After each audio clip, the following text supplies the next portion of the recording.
নমস্কার, আমার আইনি ইউটিউব চ্যানেলে আপনাদের প্রত্যেককেই স্বাগত জানাই।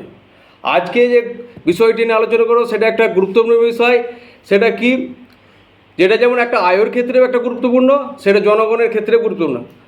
আমি মনে করি আমরা প্রশাসক হিসাবে আমাদের একটা গুরুত্বপূর্ণ দায়িত্ব হয় মানুষকে সজাগ করা।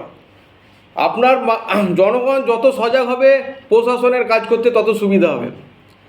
তো আজকে যে বিষয়টা নিয়ে করছি সব থেকে বেশি গুরুত্বপূর্ণ হচ্ছে সেটা হচ্ছে জনগণের ক্ষেত্রে। কি, আজকে যে সেকশনটা নিয়ে আমি আলোচনা করব সেটা হচ্ছে 107 BNSS। এই 107 BNSS কী আছে এর মধ্যে, এটা যদি এর মধ্যে কতটা পাবলিক উপকৃত হবে পুরোটা ডিটেলস এখানে বলা আছে। আপনারা জানেন আপনাদের সমাজে অনেক কিছু ঘটনা যেগুলো ঘটে, মানুষের সঙ্গে অনেক চিট হয়। কেউ চাকরি করার নাম করে টাকা নেয়, কেউ সম্পত্তি বিক্রি করার করে টাকা নেয়, বা কেউ গাড়ি কেনার নাম করে টাকা নেয়। এইভাবে বহুত মানুষের সঙ্গে এরকমভাবে মানি চিট হয়। তাহলে 2023 সালের আগে কী হতো, যদি এরকম কোনো ঘটনা ঘটতো যে আমাকে চাকরি করার নাম করে আমার কাছ থেকে এত টাকা নিয়েছে, যে টাকা দিচ্ছে না, 2023 সালে যদি এরকম কিছু ঘটনা ঘটতো তাহলে আমরা 420 IPCতে কেস স্টার্ট করতাম, ইনভেস্টিগেশন হতো। ইনভেস্টিগেশনে আপনি ধরেন সাপোজ আপনি 5 কোটি টাকা চাকরির নাম করে টাকা নিয়েছেন, আপনার মধ্যে একটা ভালো একটা কনফিডেন্স আছে যে 5 কোটি টাকা আমি নিয়েছি, আমি 1 কোটি টাকা খরচা করব, বাদ বাকি 4 কোটি টাকা আমার থেকে হবে, আর 1 কোটি টাকা খরচা করলে আমি বেকসুর খালাস হয়ে যাব। এরকম হয়েছে। কিন্তু যার সঙ্গে যে 5 কোটি টাকা চিট হলো, সে টাকাটা রিটার্নের কোনো প্রসেস 2023 সালের আগে ছিল না।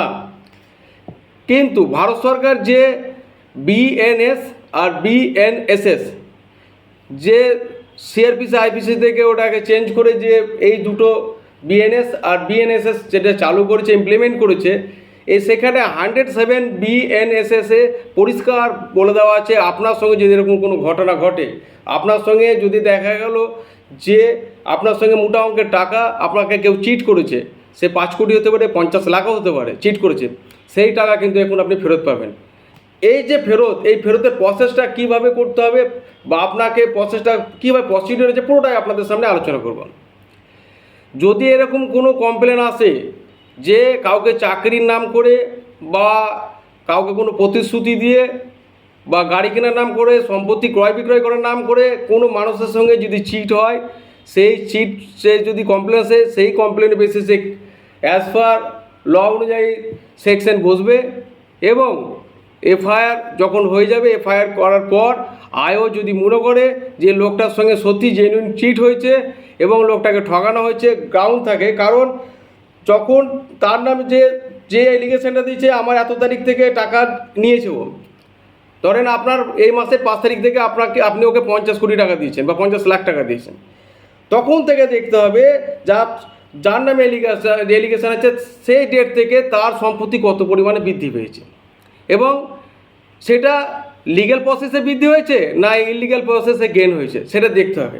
যদি দেখা যায়, যদি আয়ও মনে করে যে যেটা সম্পত্তি ওর এত পরিমাণে বৃদ্ধি হয়েছে যেটা তার কোন রকমের লিগ্যাল প্রসেসের দ্বারা বৃদ্ধি হয়নি, আপনার ধরেন 10 বিঘা, যখন আপনি যার কাছে টাকা নেন তার আগে থেকে আপনার 10 বিঘা সম্পত্তি ছিল, কিন্তু দেখা গেল ওই ডেটের পর থেকে আপনার সম্পত্তির পরিমাণ বেড়ে গেল 50 বিঘা। তাহলে যে 40 বিঘা যেটা বাড়লো, ওই 40 বিঘার টাকাটা আপনার কোথা থেকে এলো, সেগুলো আপনাকে চেন অফ ক্রাইমটা দেখতে হবে যে সোর্স অফ ইনকাম কত, এই সোর্স অফ ইনকামে তার কত টাকা সে মানে রাখতে পারে বা সে কত টাকা ওই সোর্স অফ ইনকাম অনুযায়ী তার সম্পত্তি বৃদ্ধি করাতে পারে। দেখা গেল আপনার সোর্স অফ ইনকাম অনুযায়ী আপনার 5% সম্পত্তি বৃদ্ধি হওয়ার উচিত ছিল, সেখানে দেখা গেলো 50% আপনার সম্পত্তি বৃদ্ধি হয়ে গেল। তাহলে আপনার পুরো একটা থাকবে, মানে স্ট্রং একটা আপনার কাছে সাসপেক্ট থাকবে যে এটা সম্পত্তিটা বৃদ্ধি হয়েছে, সেটা হচ্ছে এই লোকটাকে চিট করে, এই লোকের সঙ্গে চিট করে সম্পত্তিটা বৃদ্ধি করেছে। এরকম যখন গ্রাউন্ড থাকবে তখন আপনাকে কী করতে হবে, তখন আপনাকে আপনার রেসপেক্টেড সুপারিনটেন্ডেন্ট অফ পুলিশ বা রেসপেক্টেড কমিশনার অফ পুলিশকে আপনাকে একটা পেয়ার করতে হবে। কী করতে হবে, যে 107 BNS-এর জন্য আপনাকে পারমিশন নিতে হবে ওনার কাছে, রেসপেক্টেড সুপারিনটেন্ডেন্ট অফ পুলিশ বা রেসপেক্টেড কমিশনার সাহেবের কাছে।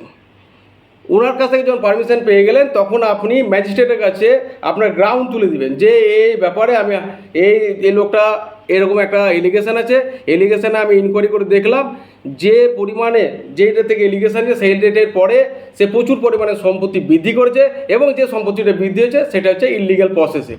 এরকম আমার ডাউট আছে যে সম্পত্তিটা পুরোপুরিভাবে অনৈতিক বা 2 নম্বরই মাধ্যমে সে সম্পত্তিটা বৃদ্ধি করেছেন। এবার কি করবে ম্যাজিস্ট্রেট, কি করবে কোর্ট কি করবে, কোর্ট এবার ওই যার নামে এলিগেশন আছে তাকে একটা শোকজ লেটার ধরিয়ে দেবে, শোকজ লেটার পাঠিয়ে দেবে। শোকজ লেটারের পর 14 দিন সময় থাকবে, 14 দিনের মধ্যে তাকে স্যাটিসফ্যাক্টরি অ্যান্সার দিতে হবে। যদি সে স্যাটিসফ্যাক্টরি অ্যান্সার না দিতে পারে তাহলে কোর্ট কি করবে, কোর্ট ডিস্ট্রিক্ট ম্যাজিস্ট্রেটকে বলবে তার সম্পত্তি ক্রক করে যার সঙ্গে এই চিট হয়েছে তাকে টাকা ফেরত দেওয়া যাক, তাকে ফেরত দেওয়া হয়। এবং এটা মাথায় রাখবেন যে যেদিন অর্ডার পাস হবে, কোর্ট যেদিন অর্ডার পাস করে অর্ডার পাসের দিন থেকে 60 দিনের মধ্যে আপনি আপনার টাকা ফেরত পাবেন। সেটা ডিস্ট্রিক্ট ম্যাজিস্ট্রেট কী প্রসেসে করবে না করবে সেটা উনি ঠিকই করে দেবেন, সেটা প্রসেসটা পুরো কমপ্লিট হবে 60 দিন, মানে 2 মাসের মধ্যে কমপ্লিট করতে হবে। এবার আপনার প্রশ্ন হতে পারে যে যার নামে এলিগেশনে তার নামে সম্পত্তি নাও থাকতে পারে, সে তার রিলেটিভের নামে রাখতে পারে। ওইরকম যদি থাকে তাহলে আয়ের পার্ট হচ্ছে যদি দেখেন যে তার স্ত্রীর নামে সম্পত্তি আছে তাহলে তাকেও দেখতে হবে তার স্ত্রীর সোর্স অফ ইনকাম কত, তার রিলেটিভে থাকলে তার সোর্স অফ ইনকাম কত। তার সোর্স অফ ইনকাম যদি দেখা গেল তার স্ত্রী হাউস ওয়াইফ আছে, তার নামে দেখা গেলো আগে এই এলিগেশনের আগে 2 বিঘা সম্পত্তি ছিল, কিন্তু এলিগেশনের পরে দেখা গেলো 20 বিঘা সম্পত্তি হলো। তাহলে এই যে 18 বিঘা সম্পত্তি বৃদ্ধি হলো, তাহলে তার ওয়াইফকে তার স্যাটিসফ্যাক্টরি অ্যান্সার তাকে দিতে হবে যে 18 বিঘা সম্পত্তিটা আপনি কী করে বাড়ালেন।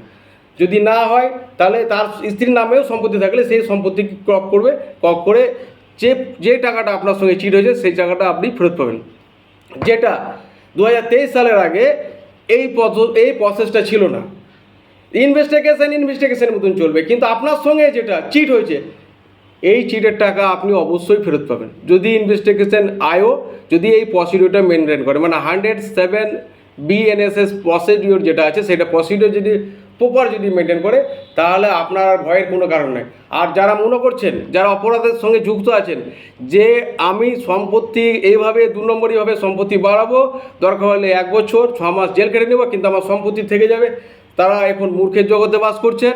কারণ ভারত সরকার এখন নতুন পদ্ধতি করেছে, যেমন যখন আপনার অপরাধের মোডাস অপারেন্ডি চেঞ্জ হচ্ছে সেরকম মোডাস অপারেন্ডি চেঞ্জের সঙ্গে সঙ্গে ক্রাইমের প্যাটার্ন যেমন চেঞ্জ হচ্ছে সেরকমের প্রসিডিওরও চেঞ্জ হচ্ছে। যে আপনি যদি মনে করেন অপরাধ করে বেঁচে যাবো, আর অপরাধ করে বাঁচার কোনো প্রসেস নাই।